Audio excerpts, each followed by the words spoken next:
Di video kali ini, jadi kita akan belajar bagaimana caranya menambahkan fungsi untuk menambahkan data ke dalam tabel dari aplikasi yang kita buat. Atau secara teori yang kita pelajari sekarang adalah bagian create-nya, yang ini. Oke, kita pelajari yang ini. Nah, saya akan mulai dari langkah yang pertama. Kita mulai dari tahap desain dulu. Nah, untuk menambah data, jadi kita perlu menambahkan inputan. Ya, jadi kita nanti bisa menginputkan name, nama mahasiswa, jurusan, dan alamat.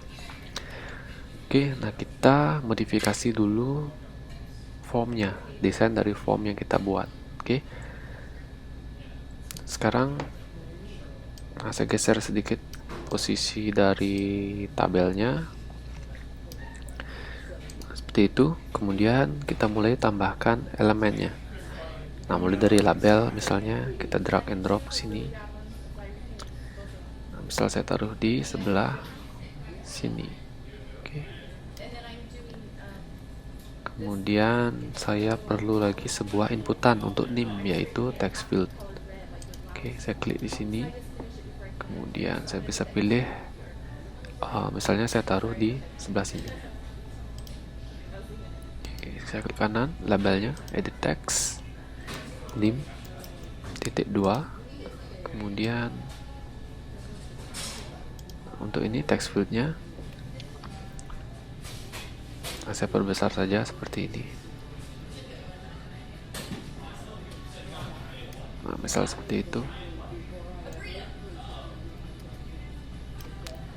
Kemudian saya ubah edit text, klik kanan edit text. Ini saya kosongkan dulu untuk name-nya. Kemudian karena ini akan kita proses ke dalam inputan dan juga output nanti sambil tampil di sini, kita ubah variable name-nya. Oke, saya ulang. Tadi klik kanan, change variable name. Kita kasih nama misalnya txt name. Oke, silahkan diperhatikan untuk penamaannya karena huruf besar dan huruf kecil akan memiliki arti yang berbeda.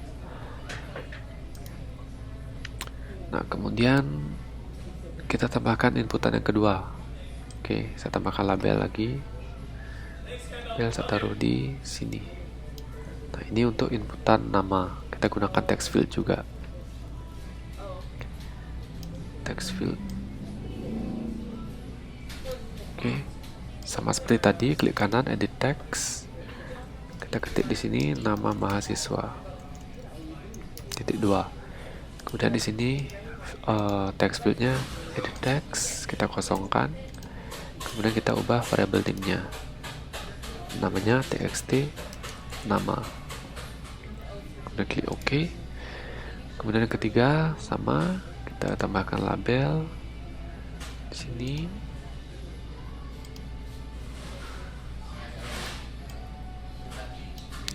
Kemudian untuk jurusan yang akan kita gunakan adalah combo box.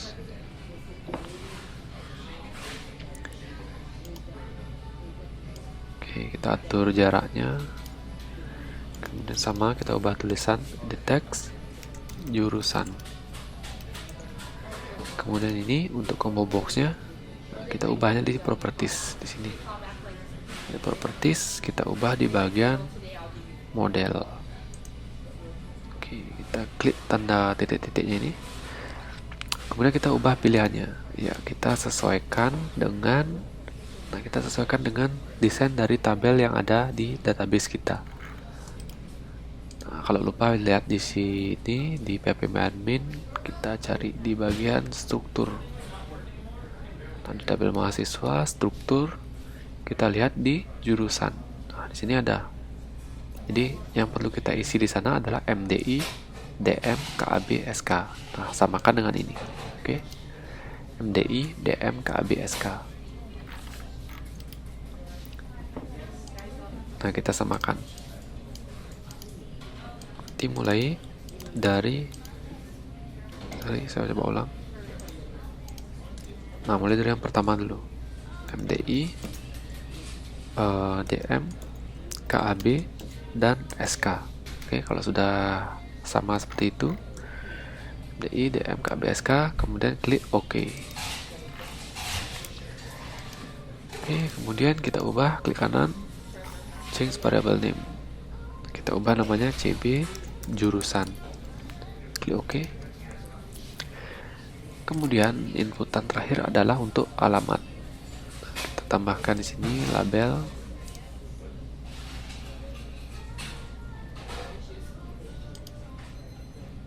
Oke, klik kanan, edit text, alamat. Untuk alamat, kita gunakan yang standar saja, text field. Ini. Oke, sorry.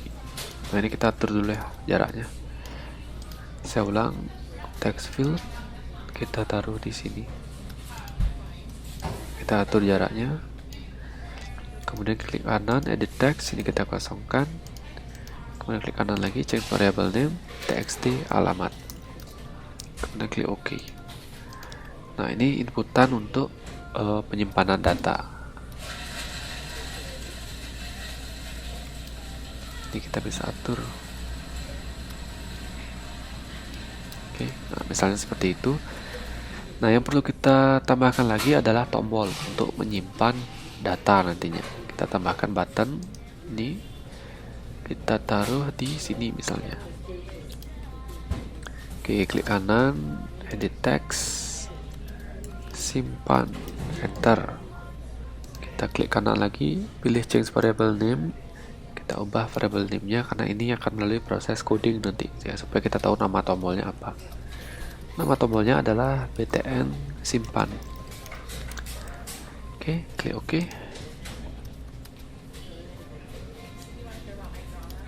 Nah, misalnya seperti itu. Desainnya saya rasa sudah cukup ya, kita simpan dulu, file, save. Kemudian kita running projectnya. Nah, jadi ini desain dari formnya sudah bisa tampil. Nanti kita bisa inputkan NIM-nya di sini. Kemudian nama mahasiswanya kita input di sini, jurusan bisa kita pilih. Kemudian alamatnya kita isi, klik tombol simpan. Nah, kalau sekarang saya klik, nah ini kan belum bisa tersimpan ya di sini. Karena belum kita isi query-nya. Oke, nah jadi itu tahap pertama. Jadi kita buat desainnya dulu. Nah, setelah desainnya jadi, baru kita lanjut ke coding. Nah, codingnya caranya seperti ini. Coding yang akan kita tambahkan adalah ini. Ya, jadi algoritmanya ketika tombol simpannya kita tekan, maka data yang kita input di sini akan disimpan ke tabel, ke dalam database-nya. Nanti akan tampil di sini. Nah, caranya seperti apa? Berarti algoritmanya ketika tombol simpan ini kita tekan, maka data ini akan tersimpan. Jadi klik kanan di tombolnya, pilih events, pilih action perform. Oke. Nah, ini dia button simpan action perform. Nah, yang perlu kita tambah di sini, nah saya tambahkan komentar dulu.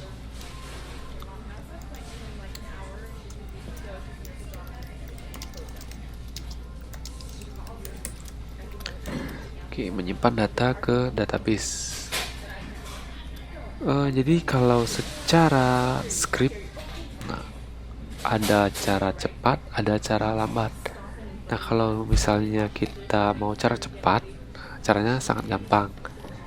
Nah, sebenarnya kan kita tadi sudah membuat script untuk query-nya di dalam metode yang bernama tampilkan ini. Oke. Di dalam metode tampilkan kita sudah buat scriptnya. Nah, ini bisa kita gunakan ya, tapi tidak semua tentunya. Oke. Nah, kita gunakan seperlunya saja. Oke, yang saya maksud seperlunya saja itu adalah ini. Nah, kita cuma gunakan 2 baris ini saja, yaitu koneksi dan juga query-nya. Oke, saya ulang lagi. Nanti untuk create, update, dan delete itu sama ya.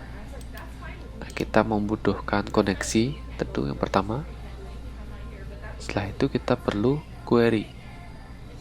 Nah, jadi ini bisa kalian copy. Atau kalau misalnya diketik ulang juga boleh. Oke. Nah, itu. Jadi, nah, kalau saya biasanya hanya copy koneksinya saja. Oke, saya copy koneksinya saja. Klik kanan, copy.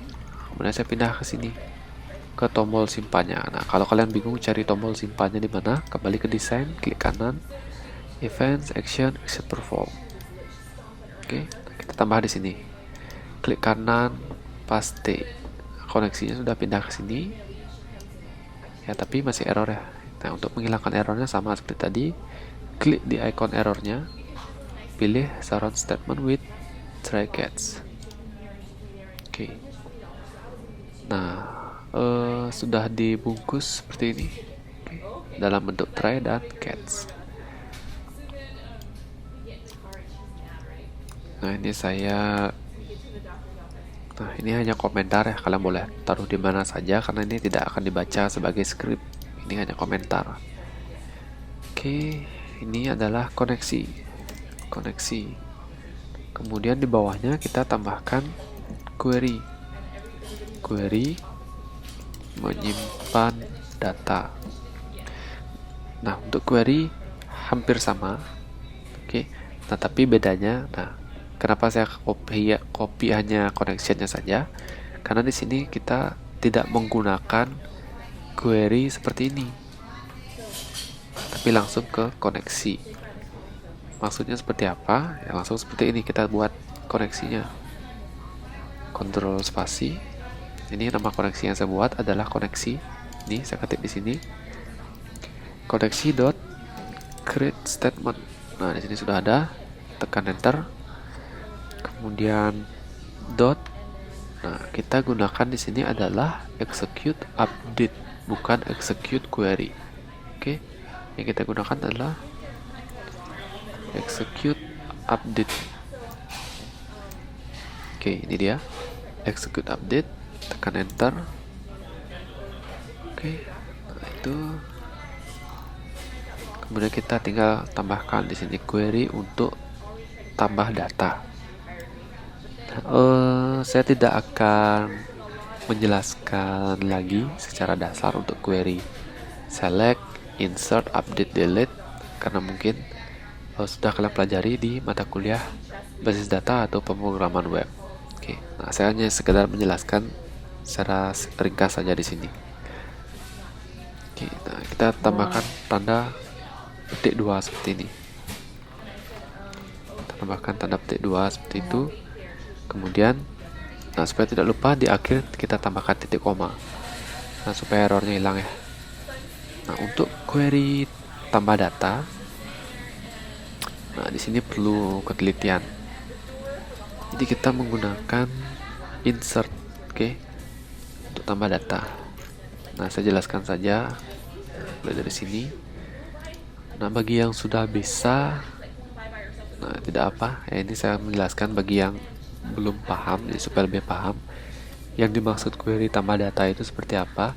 Nah, kalau misalnya kita klik tambahkan di sini, kita tambahkan data, misalnya 19.00.0003, nama mahasiswa, misalnya adalah Gaga, kemudian jurusannya adalah KAB, alamat, misalnya Karangasem. Oke, kemudian kita klik kirim. Nah, ini yang saya maksud query tambah data. Oke, insert into nama tabelnya TB mahasiswa, kemudian atributnya apa saja, kemudian values-nya apa saja. Oke. Jadi saya ulang lagi, ini adalah query atau contoh query tambah data, insert into dan seterusnya. Ini yang akan kita implementasikan ke dalam query kita di aplikasi seperti ini. Tapi untuk mendapatkan NIM, kemudian nama, jurusan dan alamat, nah saya buat di sini saja di atas tray, jadi supaya lebih rapi codingan kita. Nah, saya buatnya seperti ini. Saya buat variabel tipe datanya string semua. Kenapa string? Karena data-data ini, nah ini name, nama, jurusan, dan alamat ini berupa tulisan semua, makanya dia diupdate dengan tanda petik. Jadi dia tipenya string, tulisan. Oke, saya buatkan dia ke dalam variabel. Mulai dari yang pertama, ini nama variabelnya bebas, kalian boleh menggunakan nama apapun, syaratnya tanpa menggunakan spasi. Saya mulai dari name, kemudian nama, koma, apalagi jurusan, dan alamat. Nah, kalau kalian punya tipe data integer, kalian berarti tinggal buat di sini integer, misalnya umur atau apa, terserah. Jadi sesuaikan dengan kebutuhan. Karena kebetulan di sini tipenya sama semua, yaitu string, jadi saya cukup buat satu baris seperti ini.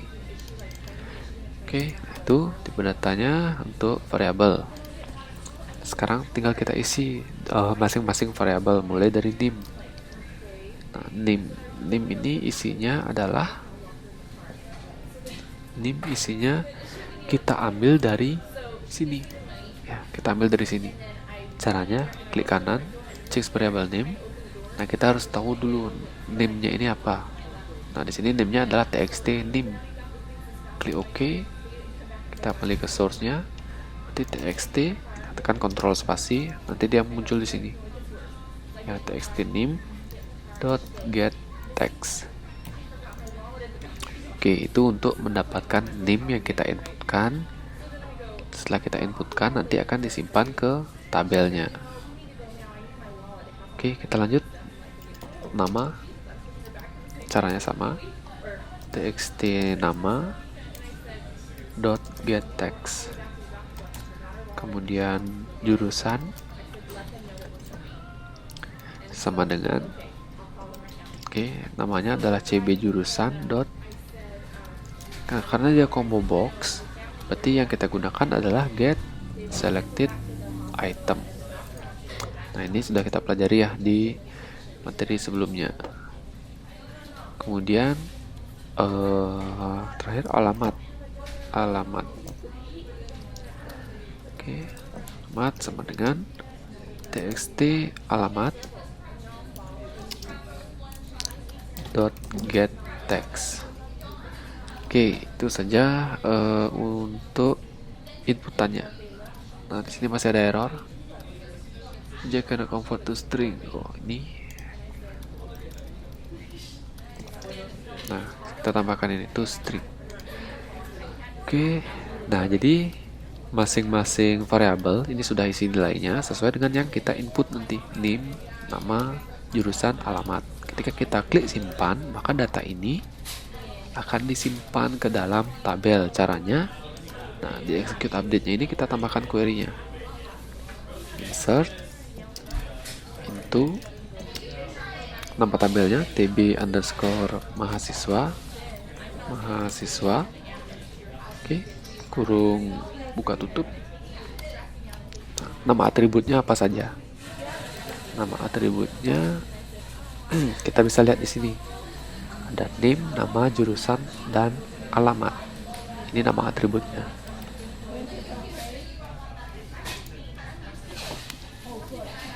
Jadi kita tinggal buat di sini name, nama, jurusan, alamat. Yang saya buat di sini adalah nama atribut yang ada di tabel php-admin. Ya, bukan nama variabel ini.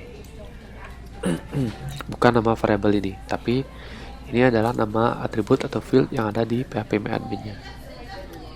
Baru kita masukkan nilai yang kita inputkan, yaitu values kurung buka tutup. Mulai dari yang pertama. Nah, karena tipe datanya adalah string, kita update dengan tanda petik. Nah, mulai dari yang pertama, yaitu name.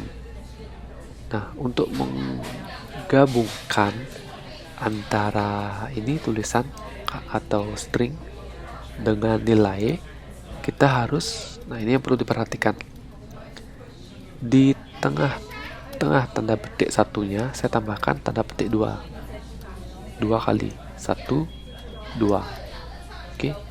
Kemudian di tengah-tengah tanda petik 2 nya saya tambahkan tanda plus sebanyak 2 kali. 1, 2. Itu tujuannya adalah untuk memisah ini tulisan. Nah, dia stop sampai sini. Kenapa di stop? Karena kita akan menampilkan nilai yang kita ambil dari variabelnya, yaitu nim. Kita ketik nama variabelnya nim. Nah, itu dia. Kemudian langkah kedua, berarti ini plus untuk penghubung. Baru dia lanjut lagi stringnya. Nah, kita lanjut ke proses atau nilai yang kedua. Nah, jadi urutannya sesuaikan dengan ini. Jadi urutannya mulai dari nim, nama, jurusan, dan alamat.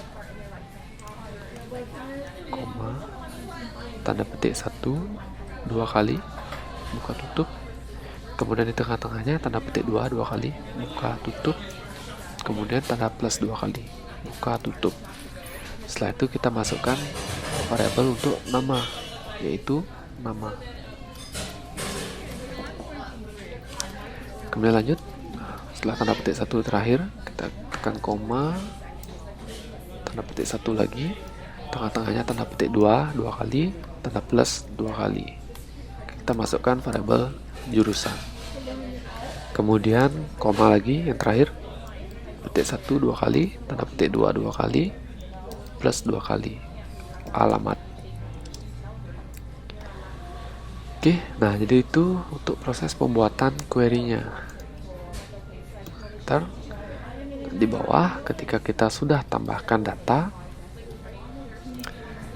kita tampilkan datanya menggunakan ini. Jadi kan kita sudah buat ya metode yang bernama tampilkan. Gunanya adalah untuk menampilkan data di dalam tabel. Nah, itu maksudnya adalah ketika data yang kita tambahkan ini sudah ditambahkan ke database, dia akan muncul di sini. Nah, caranya tinggal kita panggil. Oke, saya tambahkan sini. Menampilkan data yang sudah ditambahkan. Nah, tinggal kita tampilkan di dalam tabelnya. Caranya tinggal kita panggil fungsi tampilkan. Oke. Nah, sudah seperti itu, tinggal kita simpan. Nah, jadi saya asumsikan ini sudah bisa dijalankan karena tidak ada error. Oke, kita coba running.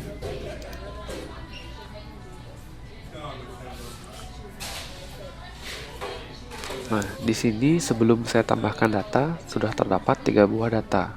Saya tambah data baru, 19.00.00.04.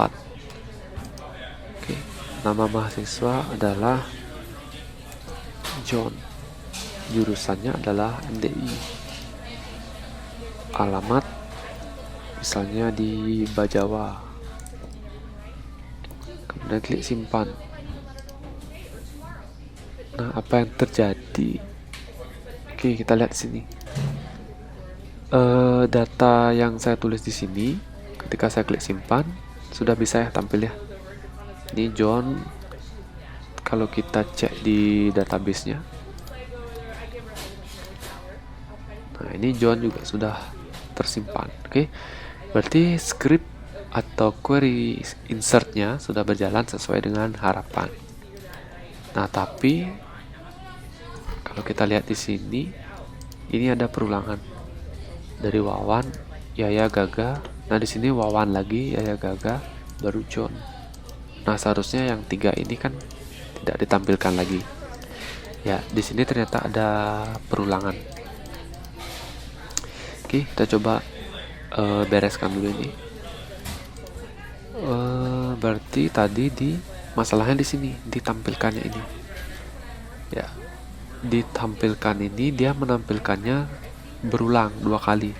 Seharusnya yang lama hilang dulu, baru tampil data yang baru.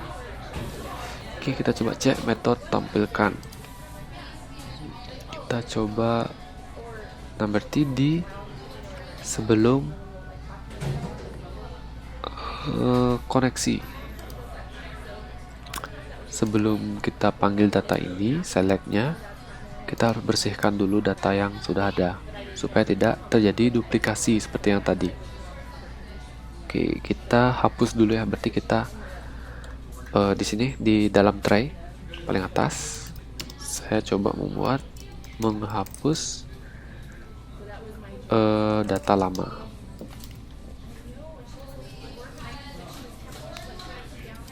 Atau mungkin istilahnya reset tabel.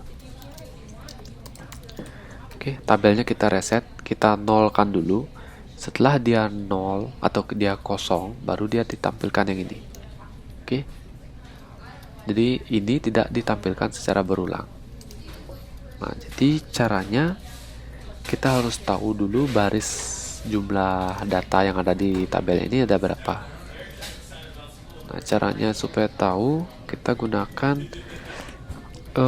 variabel untuk menyimpan datanya. Tipe datanya karena dia angka, kan bisa saja di dalam tabel itu ada 1 data, 2 data, atau 3 data. Nah, kalau ini ada 4 data, 1, 2, 3, 4. Oke. Nah, jadi karena yang kita mau tahu itu adalah jumlahnya, angkanya yaitu 4, jadi 4 ini adalah angka. Karena 4 ini adalah angka, jadi kita gunakan tipe datanya adalah integer. Oke, kemudian nama variabelnya bebas ya. Misalnya saya gunakan namanya adalah baris, sama dengan kita cek di sini nama tabelnya. Nih, nama tabel, klik kanan, change variable name. Nah, nama tabel saya adalah tabel mahasiswa. Seperti saya ketik di sana, tabel mahasiswa .get row count. Kita supaya tahu berapa sih jumlah baris data yang ada di sana. Oke, jumlahnya tadi jawabannya adalah 4. Nah, jadi 4-nya itu akan disimpan di sini di variabel yang bernama baris. Nah, sekarang untuk menghapus data lama yang jumlahnya 4 itu, atau istilahnya adalah reset tabelnya, kita harus hapus satu persatu. Data 1 kita hapus, data 2 kita hapus, dan seterusnya sampai tabel itu benar-benar kosong. Setelah tabel ini kosong, baru dia akan diisi dengan data baru. Oke. Nah, caranya kita hapus menggunakan perulangan. Saya gunakan for, kontrol spasi, kita pilih ini for integer. Nah, ini kita hapus.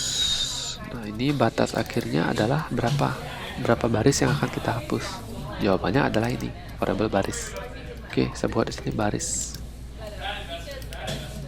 Nah, kita hapus sekarang satu persatu. Kita panggil nama model yang kita punya. Nama model yang saya punya adalah model. Oke, dot remove row. Oke, kita remove-nya row yang indeks keberapa? Kita hapusnya indeks ke 0. Oke, saya coba menjelaskan supaya kalian paham maksud dari kode gini. Oke, saya coba jelaskan di sini ya. Ini kodenya sudah selesai, silahkan disimpan dulu. Oke, saya coba jelaskan di sini. Nah, jadi cara kerja for yang tadi itu remove row-nya adalah seperti ini. Ketika di sini ada 4 data, oke, 4 data, nah dia akan dihapus satu persatu, mulai dari ini, mulai dari baris pertama atau indeks ke 0. Setelah ini dihapus, oke, ini indeks ke berapa? Jadi ini indeks ke 0. Setelah ini dihapus, berarti indeks ke 0 selanjutnya adalah ini. Oke, Yaya. Kemudian Yaya akan dihapus. Setelah Yaya dihapus, indeks ke 0 adalah Gaga. Maka selanjutnya Gaga akan dihapus. Selanjutnya ketika Gaga sudah dihapus, indeks ke 0 adalah John. Oke, John dihapus. Ketika John sudah dihapus, indeks ke 0, nah, sudah habis, seperti tidak ada indeks ke 0. Nah, itu proses penghapusannya. Jadi dia dihapus satu persatu. Yang paling atas dihapus, dihapus sampai datanya habis. Oke, yang dihapus itu bukan data ini, ya, bukan data di tabel PHP adminnya, bukan ini yang dihapus, tapi yang dihapus itu adalah ini. Nah, data yang ada di formnya, tabel yang ada di formnya. Oke, itu yang perlu dibedakan ya. Jadi data di database kita tidak hilang, tetap. Yang hilang itu hanya di desainnya sini saja. Nah, saya rasa itu setelah disimpan, kita coba dulu ya. Kita running. Oke. Kita coba tambah data lagi. NIM 190005. Oke, nama misalnya adalah Adi, jurusan SK, alamat di Semarang. Kemudian saya klik simpan. Seharusnya muncul di sini ya, nomor 5. Tidak ada perulangan lagi. Saya klik simpan. Nah, sudah. Ini sudah muncul. Itu proses penyimpanan data. Oke, kalau kita mau sempurnakan lagi, jadi saya mau sempurnakan lagi nih. Ketika saya klik tombol simpan, saya mau supaya ini kosong, ini kembali ke sini, ini kosong. Oke, ini kita reset lagi, reset inputannya. Oke. Nah, berarti di sini di tombol simpan, setelah kita tampilkan, menampilkan data yang sudah ditambahkan. Setelah itu kita reset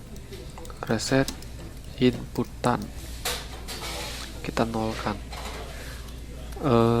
Saya belum membuat metodenya, tapi ini saya panggil saja dulu ya. Nama metode yang akan saya buat adalah reset. Nah, ini akan error karena memang saya belum membuat metode yang bernama reset. Nah, tidak apa, biarkan kita klik errornya. Kemudian kita pilih create method reset. Klik. Nah, errornya sudah hilang. Dia akan membuat script secara otomatis yang bernama reset. Nah, ini dia. Oke, kita hapus isinya karena tidak kita perlukan. Oke, kemudian kita buat di sini.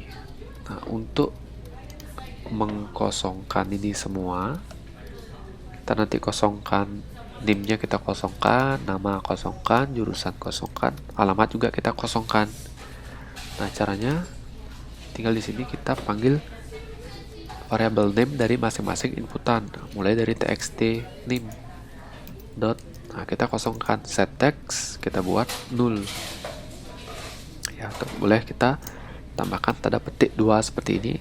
Nah, kita kosongkan seperti itu. Kemudian txt nama, set text sama juga. Kemudian di combo box jurusan, cb jurusan dot set selected item. Ini kita bisa kosongkan. Kemudian di alamat, txt alamat dot set text kita kosongkan.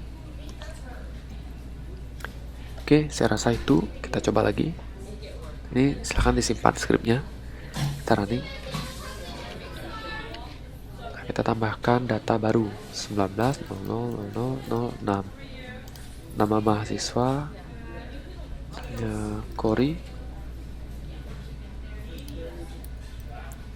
jurusan DM, alamat Badung. Klik simpan. Seharusnya datanya disimpan di sini dan inputannya akan direset atau dikosongkan. Nah, sudah. Oke. Data sudah disimpan, inputan sudah kosong, sehingga kita bisa input lagi data baru tanpa harus menghapus satu persatu. Nah, sekian untuk pelajaran menambahkan data ke dalam database melalui aplikasi. Jadi create-nya ini sudah ya. Nah, di video berikutnya kita akan belajar untuk mengubah data menggunakan fungsi update. Oke, jika ada teori atau istilah yang kurang dipahami atau ada error, silahkan ditanyakan. Terima kasih.